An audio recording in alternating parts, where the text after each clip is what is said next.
You're talking about ceasefires. What's the way? I would have said 5 times we would have had a deal. I've spoken to President Putin a lot. I got along with him very well. But 5 times, and every time 4 times maybe. But we've had discussions. You and I have had discussions. Yeah. We thought we had that settled numerous times.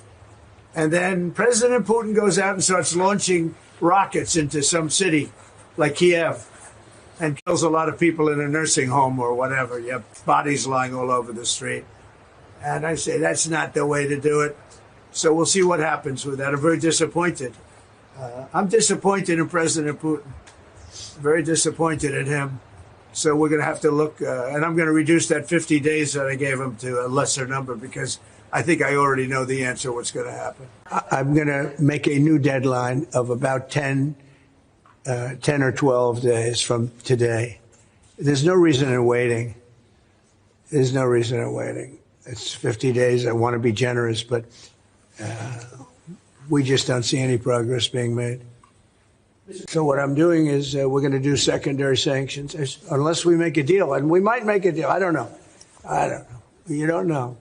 It's we've done so many peace deals. This is the one I started out with. And, you know, I know President Putin called me. He wanted to know if I could help him with Iran. I said, no, I don't need your help with Iran. I need your help with Russia. What's up, everybody? Welcome back to the channel. And just let it be known that the Republican Party is not MAGA, by the way. I'm just putting that out there because we still have a lot of rhinos and we still have a lot of neocons in the Republican Party, folks. A lot. And that's, in case you didn't get it already, that's what this video is about. This Senate panel advances funding bill with $1 billion for Ukraine. Now, look, I know what you might be thinking. It's $1 billion. Come on, that's just peanuts. They need our help. I don't really care at this point. I really don't. Sure, I'll give them. It's not $60 billion. It's still $1 billion. I still don't like it. I still think that Donald Trump, of course, he's got an ultimatum. We're going to see what happens with this. You know, as you saw with that intro, you know, Donald Trump is kind of upset with Putin right now.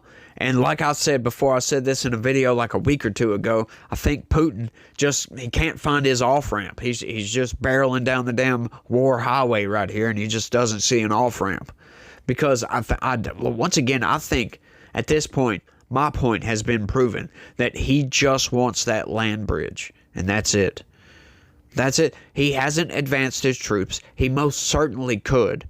They have a lot more military power than what they're exuding right now in Ukraine. They most certainly could devastate Ukraine, I do believe. If they were to just throw everything at Ukraine, they could take over Ukraine in a couple weeks.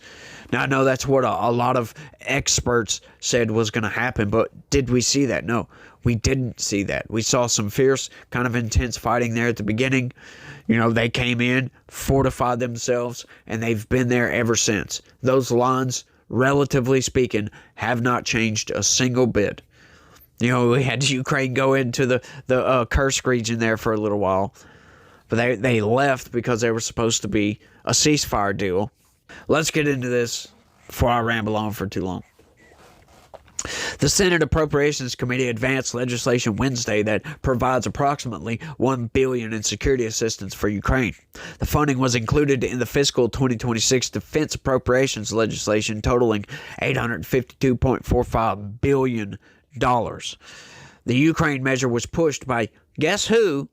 Senator Mitch McConnell, the chair of the Appropriations Subcommittee on Defense, and Senator Chris Coons. The bill advanced in the committee by a 26-3 vote.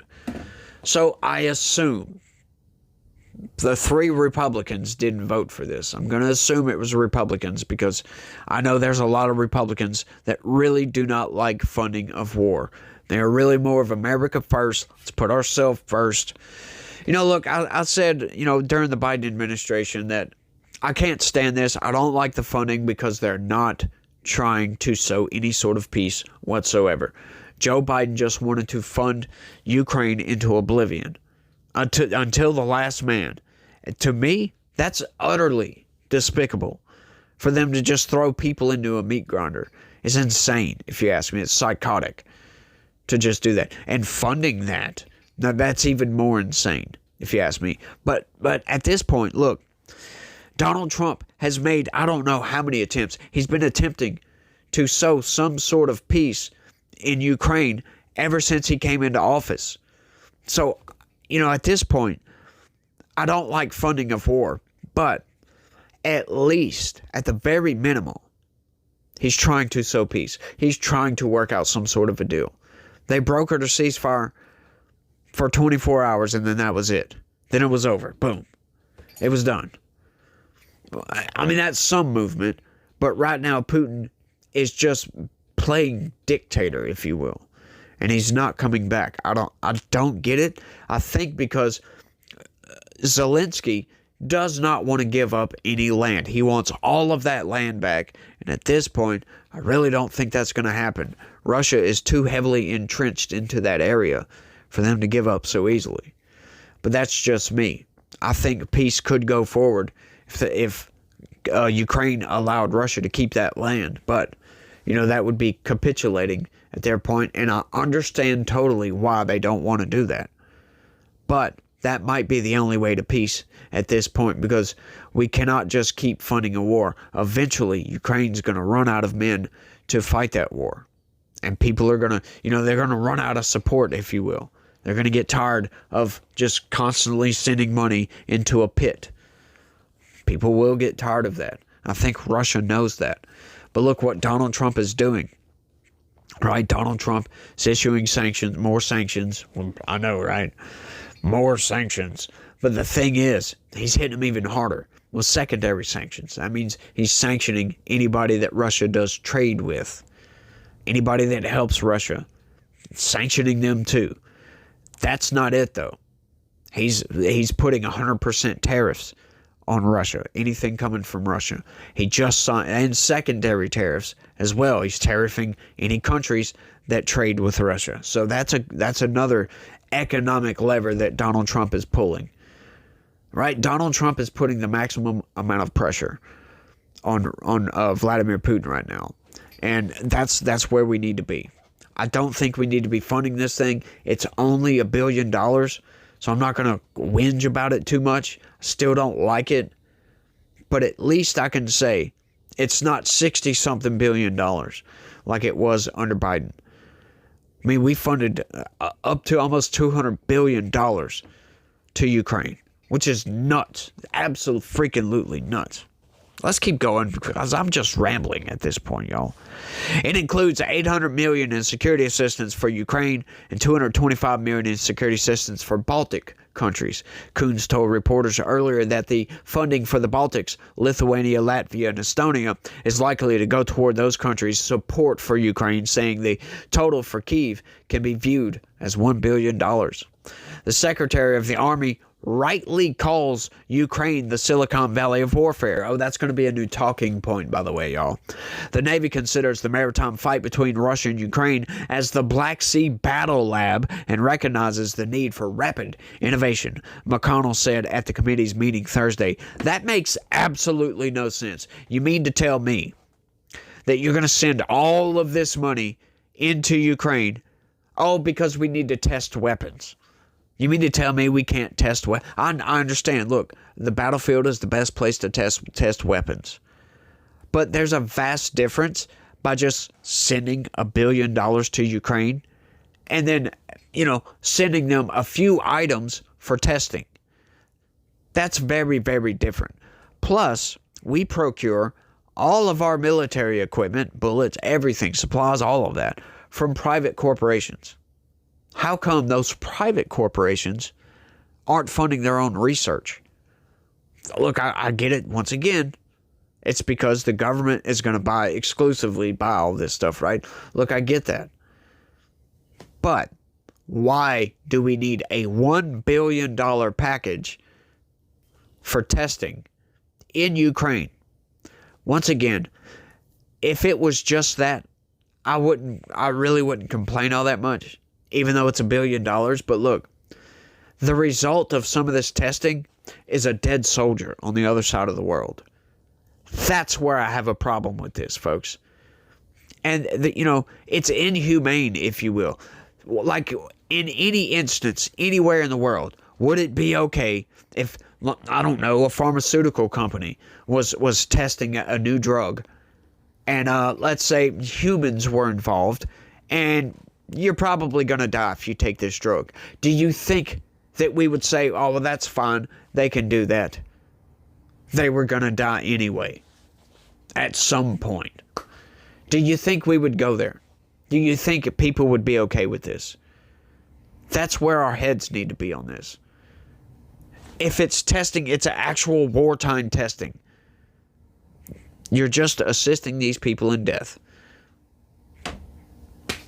It's made all over again. Military assistance in death, if you will. Take that little acronym and flip it around. It's insane. That's the new talking point, though, coming from Republicans, I guess.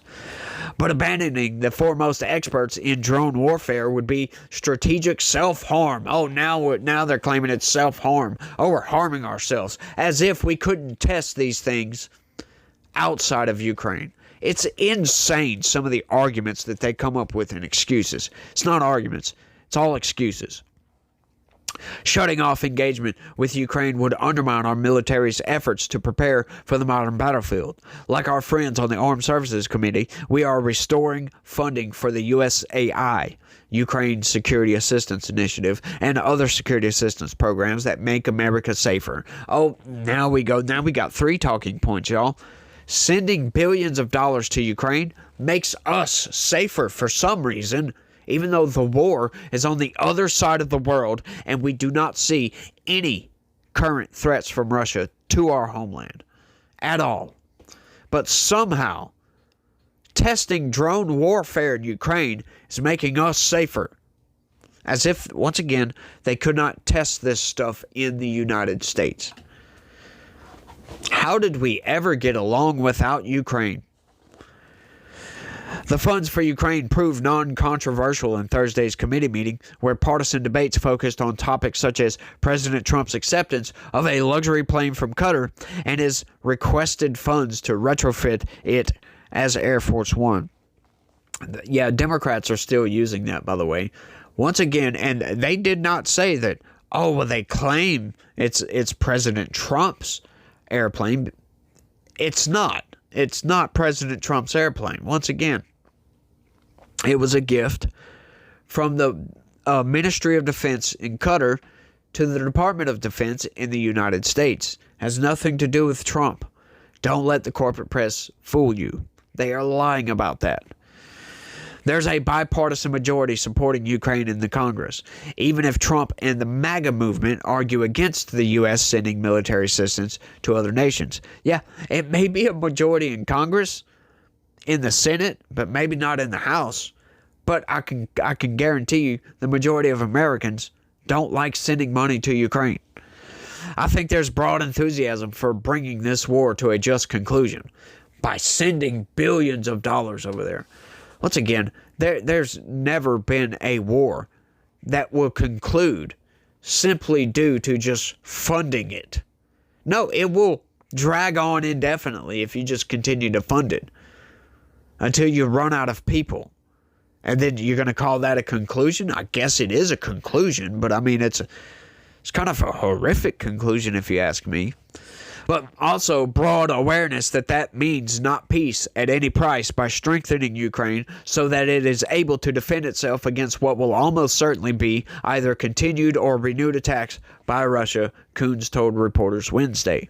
The Senate bill will put the $800 million into the USAI, which funds sending direct military assistance to Ukraine and provides other support systems and training programs. The fund, established in 2016, typically receives $300 million per year from Congress. Coons said it was important to increase the funding in the face of Trump's efforts to completely end U.S. funding for military support to Ukraine. But the $1 billion appears to be a drop in the bucket to the more than $60 billion Congress approved in April 2024 in a supplemental military assistance package, and as Ukrainian President Volodymyr Zelensky has issued an urgent appeal for air defense missiles and long-range munitions the U.S. is the foremost supplier of. Why do they need long-range munitions? They don't. Last night, Russia launched another massive attack on Kyiv, hundreds of Shahed drones and missiles. Air defense shot down many, but not all, Zelensky said in a speech Thursday, marking 50 years of the Helsinki Final Act, which established the Organization for Security and Cooperation in Europe, a forum between Western Europe and former Soviet countries. President Trump is truly interested in ending the war. We must do everything we can to make sure the U.S. and Europe act together for security. Trump has spoken out against the U.S. sending weapons to Ukraine at the expense of the American taxpayer and did not request funding for Ukraine in his 2026 budget. A House version of the defense appropriations bill had no money for Ukraine. But Trump has not completely halted U.S. weapons deliveries sent with funds approved during the Biden administration. He also provided a quick green light for Ukrainian purchases of military equipment from U.S. companies. Now, did you happen to catch that made absolutely no sense whatsoever? I'll read that again for you. But Trump has not completely halted U.S. weapons deliveries sent with funds approved during the Biden administration.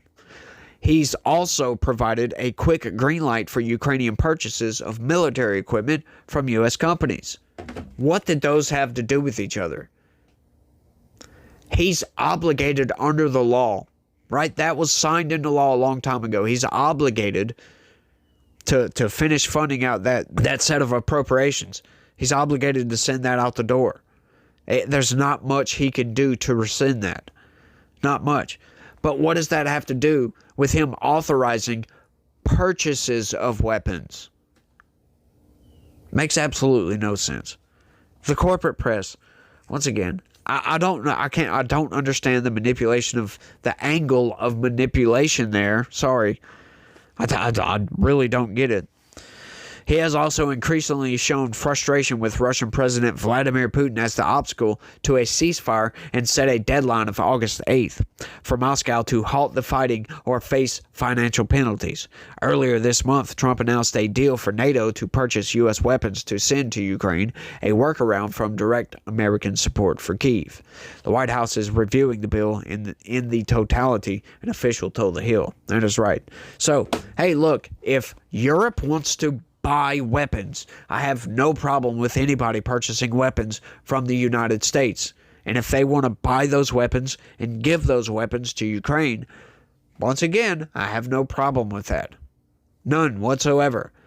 I am not interested at all in funding a war out of my pocket. I don't like that at all. I don't like being responsible for death, for crying out loud. That's not what I voted for, and I'm glad Donald Trump is sticking to his guns. Did not request a single penny for Ukraine funding, for crying out loud. And also, he's doing every single thing he can to try to stop that war. That's what we needed. That's all I asked for from Biden. If Biden would have at least tried to stop the war, maybe I wouldn't have had nearly as much to say about it. But they weren't even trying, folks. Not at all. Not in the least. You know, Joe Biden was constantly issuing the most sanctions ever. Every 2 weeks, there was a new set of sanctions come out. There were the mostest sanctions that he could put.